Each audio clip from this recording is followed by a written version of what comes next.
Afternoon. I spoke to Emile last week, and he said this was before the Newcastle game. Good start, solid start. Please, maybe a 7 out of 10. I wondered how you would rate Fulham's first few games and first part of the season out of 10. Performance-wise, I think we have been growing as a team, definitely. I think game by game you are seeing the team getting better. I think the time plays in our favor, if I can say that, when we change so many players. Some important players left our football club. We signed some very good players too, and of course we need time. All the teams, they need time to gel everything, to create relations and connection between players, and for them to understand our identity, our philosophy as well. Even if some of them, they have the enough experience and knowledge about Premier League, is always different club to club. I was saying, growing as a performance point of view, definitely we should have achieved more points in some games. Definitely the game against West Ham, even the first game against Man United too. But that's football. That is Premier League. You have to be always on your best level to achieve the points and to get the points that we want. Overall, solid or decent start or good start. You can use the word you think that is better. For me, the main thing that how we have been performing, how we have been getting better. The last 2 home games, Premier League 2 home games, they were at very, very good level. The way you did command the game, and the way you were better than both teams, West Ham and Newcastle, clearly, and that is a good sign for us. But that's it, just 3 points last game against Newcastle. I know that everybody was happy and pleased the way you played and the way we deserve the 3 points. But for us, of course, it's true, but just 3 points for us, we have to go again. It was interesting because he said the biggest difference for him this season from where you were last season is a real kind of shift in culture and a shift in mentality, and the idea that you've obviously brought a lot of players in, but those have kind of pushed the levels up. And actually he was openly talking about wanting to qualify for Europe. So where's that kind of shift in culture and pushing more, not being so comfortable? Talking about Rowe, again. Rowe. Don't get me in trouble though. It's good to hear that. I didn't have this conversation particularly with him. It's something that we have overall. But this, for me, is important. The players, they feel that the enough is not good for us. We don't like that word. Of course, Premier League is so tough. It's the most difficult competition in the world, the best one and the most difficult one. And you have to demand always more from you yourself and myself as a manager. I know the players, they know the way we work every single day, the way I push them, the way I demand from them. At the same time, the way I'm the guy that support more themselves too. But in football, you just can win if you are always there, working the limits, working there really on the top. Because after you are going to face always very good sides. And believe me, if you have to push for something more, we are going to push. But the reality, and we have to be realistic, we have to look for the next game as the most important one, and it's there that you have to show our quality. Not here in the press conference, not during the week. We have to show our quality on a match day every single weekend. That is the main thing for us. Clear, and we don't hide ourselves. We want to do better than last season. That is definitely what we want to do as a club. And even if some important names in this football club last few seasons, they left our football club. As he said, we signed very good players too, and now is a moment for us to rebuild again. It's being my story in this football club the last few seasons, losing important players, rebuild again, and we are going to do again. The situation sometimes is important to see that the platform, the base that we have already inside our football club gives us a chance to, even if you change some important players, the others that they come in, they can settle quicker in our football club. And one of those is Emile Rowe. You clearly knew he was good. Has he surprised you with just how good he is? And I'm really interested about his role away from just playing, because he's been at a club where the standards and the demands are so high. He's competing with £100 million players. That has to have an influence on what he's doing day in, day out. Top lad. This first thing that I want to say about him. for me, and I pushed really our board and our football club to sign him. It's clear since we felt last April, probably May, and that was a little bit. The window was a little bit open for him to leave the club, or they were open to listen some offers. We started in that moment to try to be strong in that target, and to be honest, for that position was the only one. Was that player that we wanted? Let's do our best to get him in. Fantastic for me when I heard from him first time the desire that he got to come for our football club. He took first a decision to look for a new chapter in his career, and of course the meetings that we had, and when I explained him what is our philosophy, what we want, the way we played, I felt from the first moment that the desire was there, clear, to come and to join our football club and to be part of the process that he really talked, and that is a good project for him, the way he played football as well the last few seasons. And of course, after came his talent, as you said, he's a really talented player, different than what we had last few seasons in that position. Of course, we have been playing more the last 2 seasons, the first season more with Fábio Carvalho, and after with Andrés Pereira in that role. And Andrés can play in the different roles in that area, and of course we wanted to add a little bit a different player for that position, a little bit a player that can arrive in the box, can score more goals, can make things that we need in that situation. At the same time, to have Andrés in other positions of the pitch too. And Emile has got everything, to be honest, in that position. Didn't play enough the last 2 years. It's always tough when a young player doesn't play. Of course, the competition there is really tough, and all of us we know. Not enough minutes, and of course, I think much more to come from him, definitely. He's a shy and in a good way, I have to say. What I want is to express himself on the pitch, and what he's doing. Good impact in ourselves, in our football clubs. From the pre-season, the first games, even pre-season, we felt it. Personally, I think that is in a much better position right now in terms of shape, understanding of what we want. Much more complete midfielder right now, on and off the ball, and just 5 games. I know, just the first 2 months, but still big room to improve. But we are going to see much more things and good things from him, definitely. We saw in his goal how Iwobi and the movement as well of Traore, they seem to have upped their level. Is it a coincidence, playing alongside him? And with Traore particularly, there has always been so much promise about him, but maybe not the end product and not the consistency. What we've seen over the opening few weeks of the season, you look to have got that out of him. How have you done that? Just working with him to give. He's a player. He's a particular one. He needs always a little bit love around him. He needs probably more egg than other things too. The main reason, to be honest, and the main reason for this biggest difference from one season to the other, I cannot speak about his past in other clubs, but from last season to this season, I think last season he didn't have a pre-season. Clear, he came last days of the market without a pre-season. He did work in his own, and of course when he came, the impact here, the training sessions, he got a bad injury that took him out probably 3-4 months.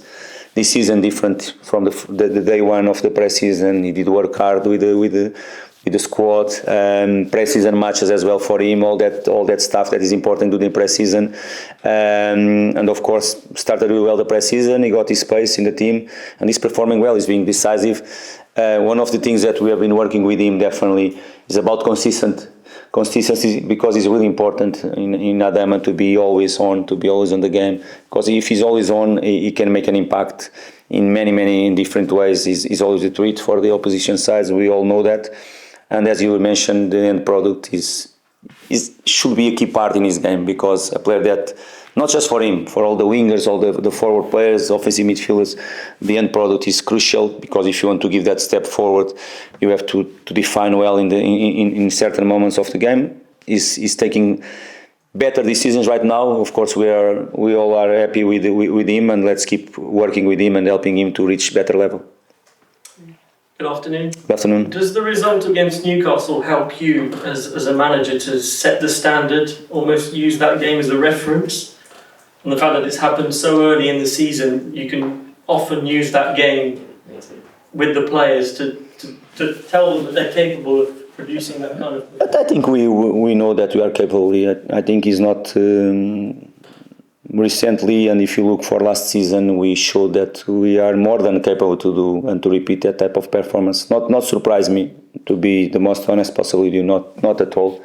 I think one of the biggest difference from ourselves from the first Premier League season for the last season was the difference in some big games that we really stepped in, and we showed our quality, and we were able to face any team in this league, more in our stadium, of course, when you feel that you are really creating again something special with us and our fans as well. It was a very good first half, I have to say. Second half, with the early goal conceded, not so good, but we are capable to control well the game.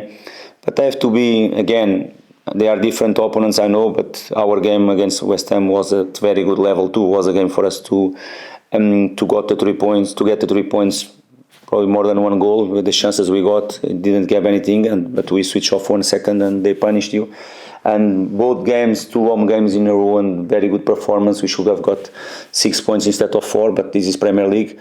The standards, they were there, as you said, from the game against Newcastle. But I think just was more or less the same story that against West Ham. The difference probably because Newcastle, they were unbeaten. Newcastle, with that 3 points, if they could get the 3 points, they were on the top of the table. That was the difference between both games. But again, I think we stepped in the game. We showed our quality, and we were capable to win the game and to make the fans proud. That is the most important thing. The last time you went to the City ground, it didn't go too well in April. Yes. Do you think you're stronger this time? Do you feel more confident this time going to the City ground? It's unfair to compare. I think different games, because if you go, okay, you are going to the last season. If you go 2 seasons ago, we went there and we won clearly the game. Okay, each game is own story. Cannot compare. For sure, the story is going to be different. Let's hope we can write a different one in our favor.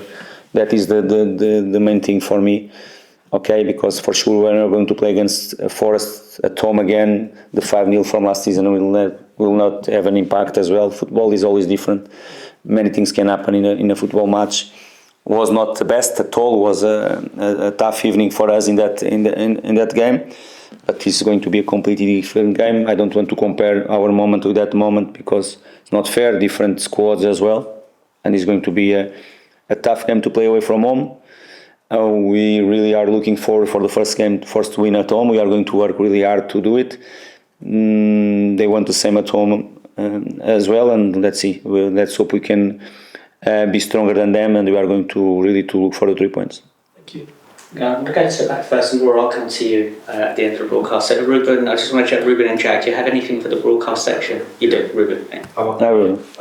They're without Gibbs-White after his send-off last week. Is that a big loss for them? And it's not my problem, as you know. It's more for Nuno to get this situation done. But I have to be honest, as always. When you have Gibbs-White or you don't have Gibbs-White, we are different. I have to be honest with you. For sure, Nuno prefers to play with Gibbs-White. And if you ask me, I prefer to play with not Gibbs-White there. That's it, simple. You had some great results at Anfield. They had a great result at Anfield. Does that show how good of a side they are? No, they are a very good side. Of course, you are talking about Gibbs-White, but for sure he's going to play another player in that position that is really good too. Let's see what is going to be the player there. He's going to play Anderson, that is a very, very good player as well. Young player, but very good one. And of course, when they have that quality on out wide, with Hudson-Odoi, with Elanga, with Sousa as well, all that players, with the striker in a very good moment as well. They are always a threat and capable to punish any side. Really strong in counter-attack, moments that you feel that you have the control of the game, they can punish you as well. And it's going to be a tough game. And I think the way they started the season speaks about themselves. And just quickly, you touched upon Nuno. He's doing a good job at Forest, isn't he? Yes. Not surprised, but he's doing a good job since he joined the club. Got some good results. Allow them to remain in the league, and the start is being really good. Thank you. Jack, do you have anything for I this? Yeah. Hi Marco. Hi. Tete started the season really strongly. What would it take for Tete Castagne to get his chance back in the Premier League? Because last season he was predominantly playing in the first team after Tete's injury, but now Tete is the number one right back. So what would it take for Castagne to swap places? It's just the moment. Football is like that. When you want to have a competitive squad, these type of things happen. What a great season for Tete Castagne last season. What a great one. Joined our football club a bit later. He was capable to get the position, and from that moment, he had a very, very, very good season. One of the most consistent players from ourselves last season, with a very good season. He's a top player, top professional. One of the fantastic examples that we have in our dressing room in terms of work rate, behavior, and every single day ready to work really hard. And Timothy is already really important player for us. It was last season, he's going to be in the future, 100% sure. Why he's not playing and he's playing Kenny is really competition between them. Kenny had a very good pre-season. From the first moment of the pre-season showed he came in a good shape, very good pre-season game, started the season starting, as you know, Timothy had the Euros to play, come late. And of course it's competition. Probably Timothy deserved to start the season, the Premier League in the 11, because the performance of Kenny Tete during the pre-season, I decided to start with him, and now it's up to them really to compete. And the player that is going to be in the best moment is going to start the game for sure. And I'm really pleased for Kenny to be playing the way he's been playing. But I'm sure that when the chance comes to Timothy, he's going to be present there and he's going to show his quality again. Thank you. Thanks, Laura. Marco, Laura from the BBC. There have been negative headlines every day for a week surrounding Mohamed Al Fayed. I just wonder what impact the scrutiny on the former owner has on this club. And also there was a lot of discussion last weekend from many fans about the chants around Mohamed Al Fayed. I just wonder what your personal thoughts are on those chants and whether they should or shouldn't continue. About the second one, about the fans, more than everybody, the fans, they know really well what they should do, the way they can support the club, and they know better than all of us, because they have been fans from this football club from long time, and they know really what is the best for the football club. And about the first part of the question, I don't know if you were here last week or not, because you already talked about it, but I'm going to repeat again. Of course, the club put a statement outside. That is, I think, was really important how the club did it so fast. And I'm going to repeat the same that I said. They are really sad news when you hear this type of things. To hear that is really sad for us, and for myself as a manager. Of course, all the empathy with that situation, but nothing more to say about it. I think the club said everything, and myself as well. Is it a distraction for the players or for yourself? No, because it's not something that is in our control. You know, it's not something that all of us, we are not here. Players, I'm talking about manager and players. Our staff is really the football, and to be focused in the football, to be focused in Nottingham. Last week about Newcastle, what we can control, and really what I can control is our daily work with our players, all that stuff. I know that is having an impact in our fans, but as I said before, the fans, they know really how they can protect the club, what they can do about our football club. Thank you. Thank you very much. So, one of you, switch the cameras off. This would be great. And